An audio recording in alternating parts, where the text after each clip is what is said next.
we're proud to announce that we're having a lecture by Dr. Moshe Sokolow, who is the Fania Gottesfeld Heller Professor of Jewish Education and Associate Dean of Azrieli Graduate School of Jewish Education and Administration. And he will present his new book, Reading the Rav, Exploring Religious Themes in the Thought of Rabbi Joseph B. Soloveitchik. I'd like to thank the people who helped organize this event. Svi Ereni, who's downstairs guiding people upstairs. Sarah Tversky from Bernard Revel Graduate School, the SOS Farm Sale, and JV, who is going to videotape. Without further ado, I'll just talk about Thank you. So I'm going to remain seated out of respect for the fact that actually for several years I occupied the Joseph B. Soloveitchik chair. What that means is that in 1995 I took a hiatus from my teaching at the time at the Bernard Revel Graduate School and at the Erna Michael College. And I spent several years working for the Max Stern Division of Communal Services of the Rabbi Isaac Elchanan Theological Seminary and affiliated Yeshiva University. You can figure out why I never had a card printed. And it just happened to be that my office was down the hall from where the Rav gave shiur for decades. He used to give shiur on the 4th floor, actually in the room that's now occupied by the communications department. They should do as good a job of communicating as he did. When he retired, somebody wanted to rescue his chair. And for some reason, they rescued it by removing it from the room in which he had given shiur for decades, and they moved it into the nearest room, which happened to be the room that I was assigned as an office when I went to work for the Division of Communal Services. So if you've ever seen those wooden chairs that have the YU emblem, the high-back chairs that have black chairs that have the YU emblem emblazoned on it in gold, right? May one day see one of such chairs. I had one like that, and on the very back of it, there was an index card that was taped to the back of the chair, and the index card said, "On this chair, Rabbi Joseph B. Soloveitchik sat while he gave classes at Yeshiva University from 1941 until his retirement, which I think was in 1983 or thereabouts." So, as I said, in deference to the fact that for a while I occupied the Soloveitchik chair, I'm going to speak to you this evening from a seated position. I have a few remarks that I prepared, and then it would be my pleasure to entertain questions that you might have. I should point out at first that when I told somebody recently that I had never been a student of Rabbi Soloveitchik, they said, "If you were never a student, how could you write a book about him?" I thought about it, and I said, it seems to me that Ramban was not a student of Rashi, and yet somehow he still felt that he could struggle to understand what Rashi had written.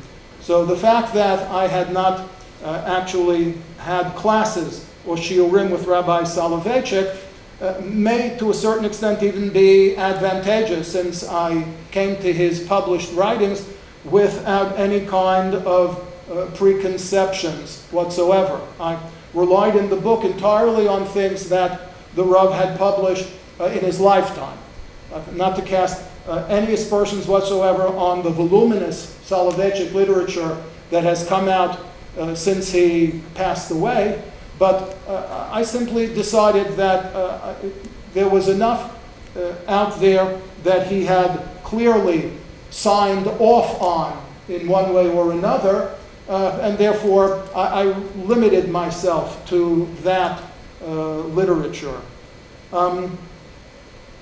I did, however, have one rather memorable personal encounter with Rabbi Soloveitchik, even though I was never his student.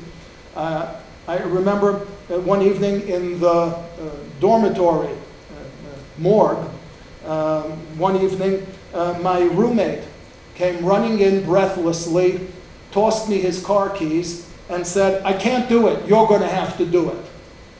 I said, "Okay, what can't you do?" He said, "I was downstairs on the first floor where the Rav had an apartment, and somebody came out and said, 'Does anybody here have a car?' And I said, 'I do.' My roommate said, 'I do.' And they said, 'Good, you'll drive the Rav to the airport.' So he decided that he couldn't drive the Rav to the airport, so he had come back to the room and thrown me his car keys. So I ended up driving Rabbi Soloveitchik to the airport. I don't remember much about it because he had company. He was accompanied by his son, Chaim Soloveitchik, so they sat in the back seat of the car and, conversed between themselves. I'm sure that at some point in time I must have said which airline, and since this was 1969, 1970, I assume the answer was Eastern, because in those days they're the ones that had the shuttle to Boston. But that's pretty much the only one-on-one exchange that I ever had with Rabbi Soloveitchik. One other somewhat odd note, the cover of the book. You'll see it downstairs, whether you just simply peruse it or actually pick up a copy. When the book was going to press, I went to Yeshiva University's communications department and I asked them for a photograph of the Rav that we could put on the cover of the book. And they told me that they had absolutely no idea whether they owned the rights to the many photographs of Rabbi Soloveitchik that they had, and therefore anybody who wanted to use one of their photographs had to sign some legal document indemnifying them in case it turned out that the photograph wasn't theirs. The publisher, I think, reasonably did not want to get involved, so it actually put me for a while on a chase to try to pin down a photograph of the Rav that was clearly belonged to somebody. So what I ended up with is a picture of Rabbi Soloveitchik, and if you look carefully, you can see it. It's kind of covered here by the white band on the bottom that has my name on it. But you can see, if you look carefully, that Rabbi Soloveitchik is actually holding balancing a cup of wine in his hand. And if you take a closer look, you'll see that his eyes are narrowed, almost closed, which would give you the impression right away that he must be making a bracha for some reason or another. And indeed he was. This is a picture of Rabbi Soloveitchik reciting one of the Sheva brachot at the wedding of one of his students. The student was very kind and agreed to allow us to use the photograph of the Rav on the cover of the book. Somewhat ironic that that student is Joel Schreiber, who is the chairman of the board of the Rabbi Isaac Elchanan Theological Seminary today. So you know that there's a proverb that says that the Torah returns to its hostel, Torah chozeret al achsanya shela. So in essence, this is kind of a magic circle of its own. Okay. I am, as Shalom had introduced me, a professor of Jewish education. So I thought that rather than read the book to you, because that's what you should be doing, that I would speak a little bit about Rabbi Soloveitchik and Jewish education. Now, the interesting thing is that with perhaps one semi-exception, Rabbi Soloveitchik never wrote on Jewish education. He has an essay that's called Teaching with Clarity and Empathy, but it's really more a study and analysis of Moshe Rabbeinu than it is really a guide to contemporary pedagogy. Based on the description of Moshe Rabbeinu, actually his description of himself in Sefer B'Midbar, as Kasher Yisah Ha'onein et Hayonek, like a nursing mother or father carries a child. On that basis, Rabbi Soloveitchik spoke about the need for for clarity and the need for empathy on the part of somebody who would be a Rabbeinu, who would be a teacher. So the point that I want to make is not that I know what Rabbi Soloveitchik thought Jewish education should be. As I said, as far as I know, he never wrote a prescription for Jewish education. It's indeed true that he established a school in Brookline, Massachusetts, the Maimonides School, whose first principal was his wife, Tanya Soloveitchik, who actually had a PhD in education from the University of Jena in Germany, and that when she passed away, the principalship of the school was assumed by their daughter, Dr. Atara Twersky, and surely at one point or another, I know that the Rav was consulted on questions of curriculum, on questions of instruction, on questions of school policy, but it's nothing that he wrote about descriptively. So when I say that, I want to share with you some thoughts by Rabbi Soloveitchik on Jewish education. What I mean is that I want to take a couple of things that Rabbi Soloveitchik did write, and that have no direct connection with Jewish education, and rather to draw out from them certain conclusions about Jewish education. Very much similar to what I do throughout the book. Nobody needs me to just simply quote Rabbi Soloveitchik. Rabbi Soloveitchik was possessed of a very, very keen sense of language, both in his spoken remarks in English and particularly in Yiddish, as well as in his published remarks. His prose often is lyrical. He had a knack of describing things in a way that not only made them better understood, but actually made them memorable.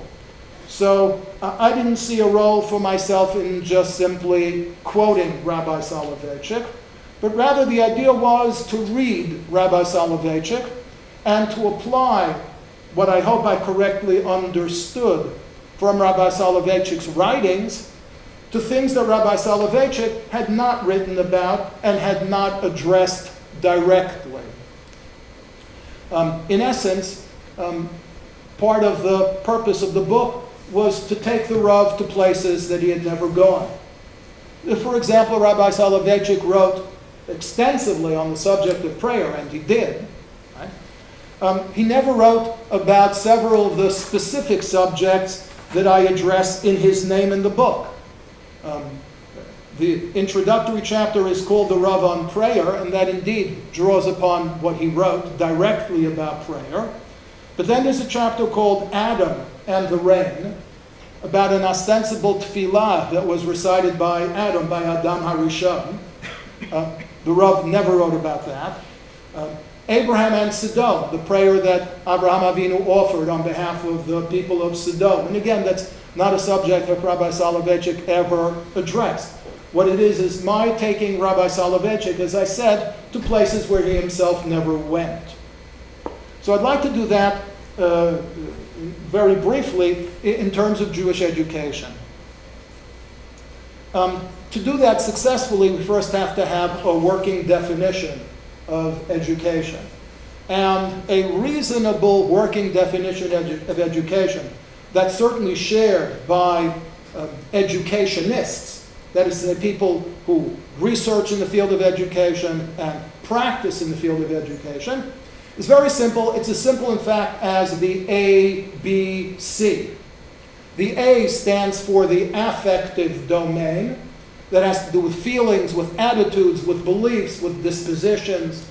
The B stands for behavior, not in the psychological sense, but rather in the sense of activity that can be observed, skills that students can acquire. And the C stands for the cognitive domain. That is, what do we want students to know? So if we put the A and the B and the C together, We basically have the guidelines for education. What do we want students to know? How do we want them to acquire that knowledge? How do we want them to apply the knowledge that they acquire? What are the skills that they need to acquire the information that they need to process in order to draw correct conclusions from them? What are the attitudes, the dispositions that they need in order to sustain themselves through what is really a rather lengthy process? Think about it, right? Nowadays, more often than not, kids start school at the age of 3. Okay? And if they're good Jewish children and they not only attend elementary school and middle school and high school, but they go on to college and beyond college to graduate school, if you think about it, right, a lot of us today are in school from age 3 until age 23 or even beyond. Right? So the educational process is quite an extensive one. It requires a lot of Sitzfleisch, right? That's Yiddish for Sitzfleisch, patience, right? Patience. It requires a lot of patience. It requires a lot of motivation. So those being the goals of all education, right? What students should know, how they should acquire that knowledge, and how they should form certain attitudes and certain beliefs in the process of acquiring that knowledge and applying that knowledge. So there are 2 essays of Rabbi Soloveitchik that come to mind that I think give us some indication of what he thought was worth knowing, how he thought it was worthwhile to acquire that knowledge, and what he thought the purpose was for which that knowledge should be acquired. And both are well-known essays of his, essays that I deal with in the book, and that are perhaps amongst his best known and most widely read essays. One is The Lonely Man of Faith, and the other is Koldo di Dofek.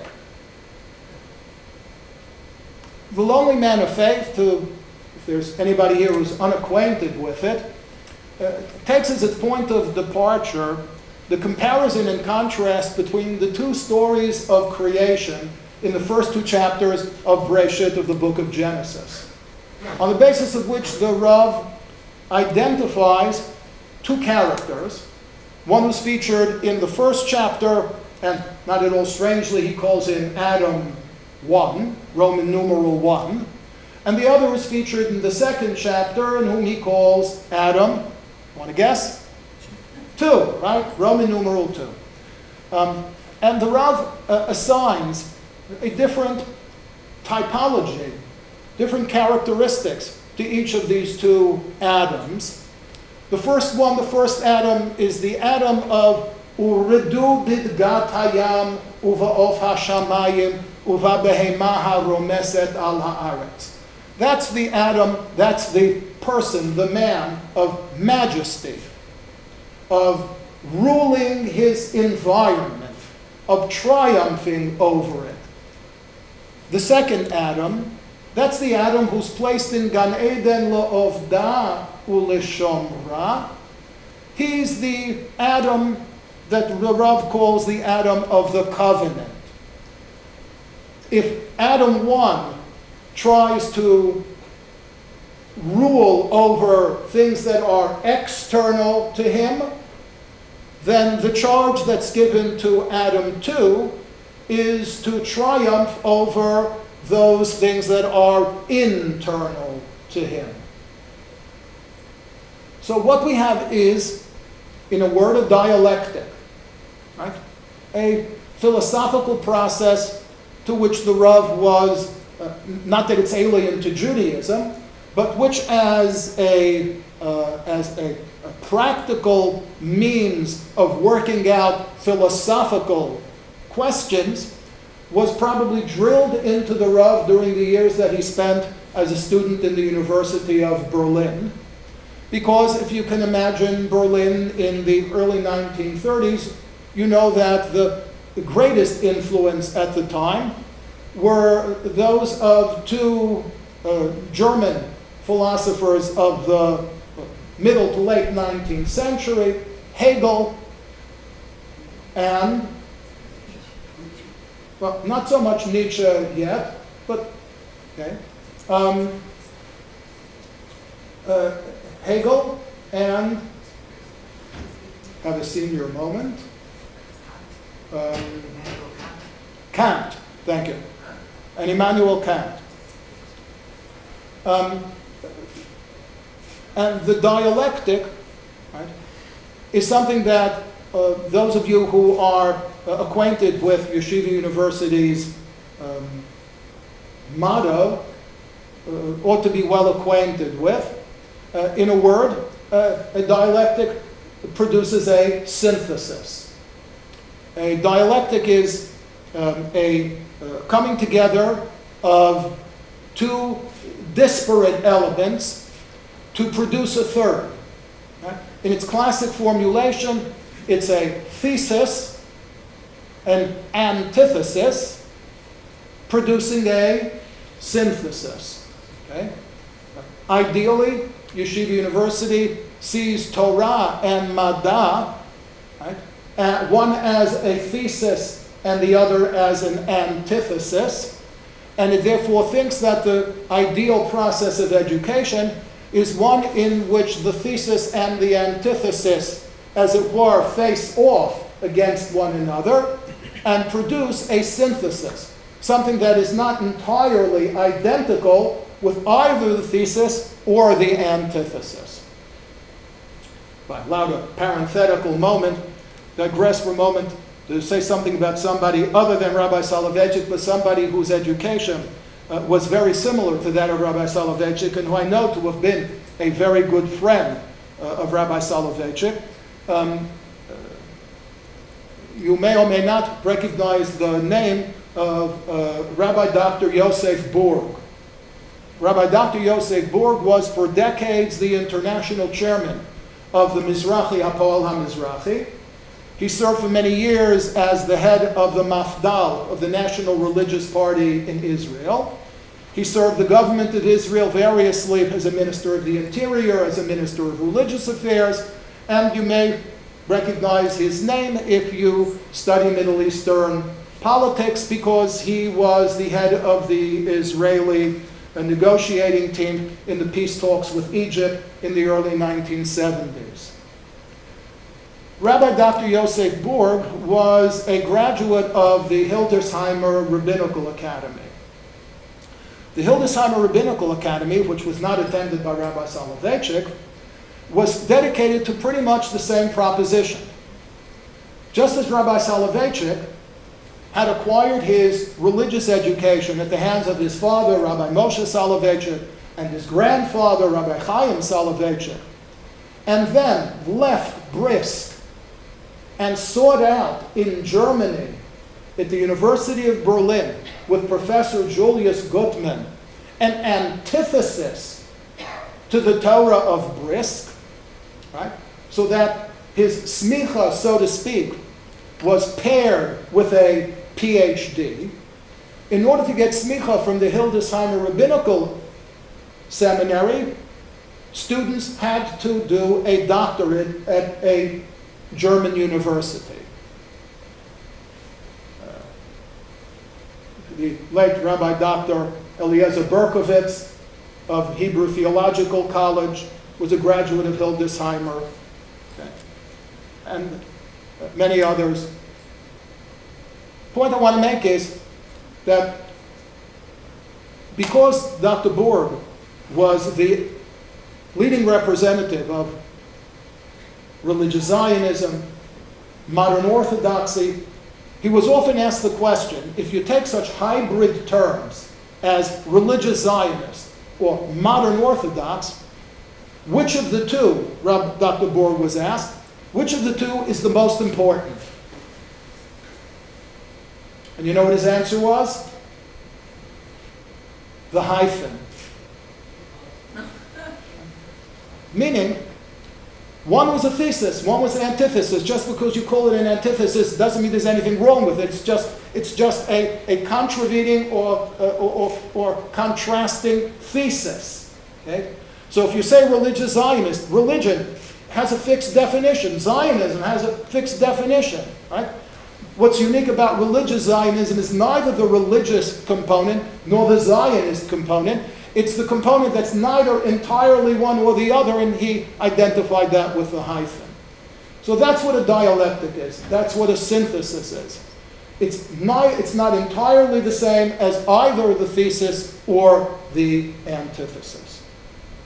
So if we look at Adam 1 and Adam 2, conquering things that are outside of you, conquering things that are within you, mastery of technology on the one hand, mastery of emotions on the other hand, then we have the making of a dialectic. Now to that I want to add an ingredient from another one of the Rav's well-known essays, as I said, Kol Dodi Dofek, which is actually a lecture that the Rav delivered here at Yeshiva University in honor of Yom HaAtzmaut in 1956. Kol Dodi Dofek, a pasuk, or half of a pasuk out of Shir HaShirim, right? The dot, of course, is God, right? The Ra'aya, right? Beloved, who awaits the knock on the door, right, is the Jewish people. So the knocking on the door is, as it were, God summoning the Jewish people. And the Rav in that essay, and it's here in the book, identifies the 5 particular times at which the lover knocks on the door of his beloved, and basically asks the question, God is summoning us, are we responding to his summons? But in that essay, he also talks about 2 things that are in sharp contrast with one another. Each of them he calls a brit, a covenant, but one of them he calls a brit goral, a covenant of fate, and the other he calls a brit yi'ud, a covenant of destiny. What's the difference between fate and destiny? The difference between fate and destiny is fate is something that you don't necessarily want, but you may end up with all the same. Whereas destiny is something that you aspire to, but again, whether you actually realize your aspiration is an open question. The Rav, for example, said that all Jews share together in the Brit Goral. All Jews share the same fate. Why? Mostly because non-Jews simply don't allow us to draw those distinctions among ourselves. Only those Jews who are committed to Torah, however, share in the covenant of destiny. So if we take these 2 pairs of contrasting elements, Adam 1 and Adam 2 on the one hand, and the covenant of fate and the covenant of destiny on the other hand, and we imagine to ourselves what we might get as a synthesis of these 2 pairs of contrasting elements, then we're going to have a pretty good idea of what Rabbi Soloveitchik would endorse as a reasonable and desirable objective for a Jewish educational institution. Jewish education has to produce Adam 1. It has to provide its students with the necessary scientific, technological, sociological, and humanistic means by which they can subdue, as it were, their surroundings. But at the same time, it has to prepare them, as Adam 2, to join into a covenantal relationship in order to deal with those things that are internal, in order to be able to conquer not only their own feelings, their own emotions, but also to lend those properties to the Adam 1. Because there will be Jews who are Adam 1 and Jews who are Adam 2. And the Jews who are Adam 1 are part of the same covenant. So it's the responsibility of Adam too, as it were, to lend those properties, those qualities of introspection to Adam 1, so that between the two of them, they can both be whole internally as well as be able to be successful with whatever they need to do externally. If we do the same with the notion of the covenants of fate and the covenants of destiny, we can see that Rabbi Soloveitchik would also want students in Jewish schools to first of all acquire a very, very thorough and very fine sense of history. Because without a knowledge and an understanding of history, you don't know properly how to distinguish between fate and destiny. I'm reminded of another character, not Rabbi Soloveitchik, but again, in certain respects, very similar to Rabbi Soloveitchik, and in other respects, very different. His name was Rabbi Dr. Moshe Sokolow, and he taught right down the block. That is, if you continue down Broadway for 65 blocks, and you get to 120th Street, that's where he taught. He was a graduate of the Rabbinical Seminary of Vienna, in which, again, students who wanted to get smicha were obligated at the same time to pursue and to complete a doctorate in an Austrian university. And he once shared with me an anecdote about a time that all of the students in the Rabbinical Seminary ganged up on the Rosh Yeshiva. And they demanded of him, on the spot, tell us what is the best commentary on the Bible. Now that I'd give you a moment to think about what you think he answered, I'll tell you what he said.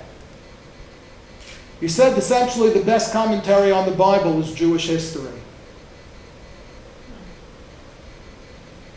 So I think that even though Rabbi Soloveitchik never proposed the curriculum, in writing certainly, not for the Maimonides school and not for any other modern Orthodox day school, and he never wrote an article that was essentially called either the philosophy of Jewish education or the practice of Jewish education, I think that if we read Rabbi Soloveitchik carefully, we can extract from that mine,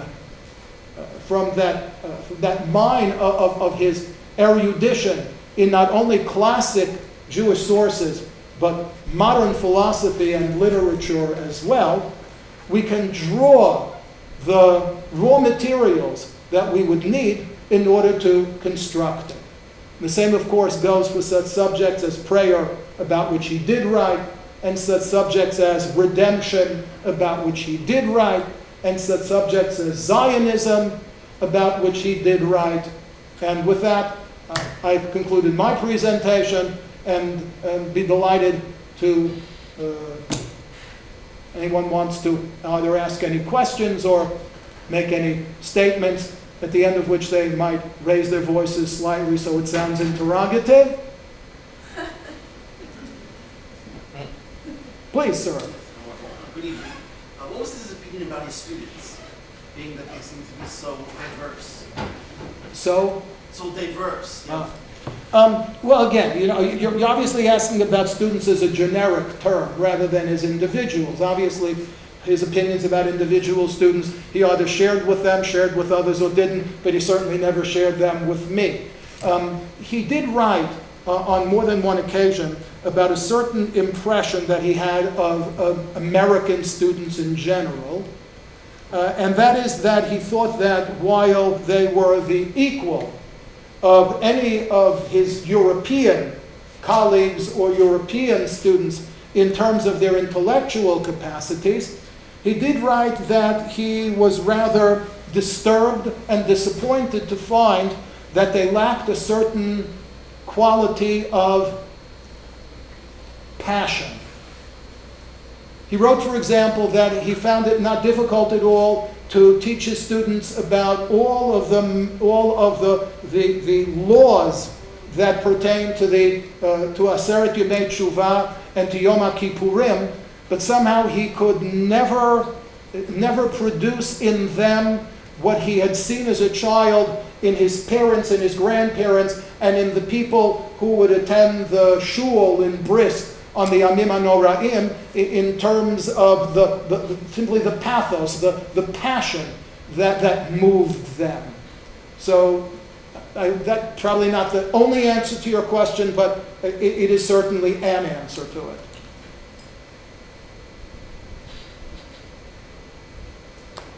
Well, I thank you all for coming. And there's a whole Svarim sale awaiting you downstairs if you haven't already been there. So I thank the library for being the sponsor and the initiator of this talk and of this series. And thank you all for making it possible for me not to have to talk to an empty room.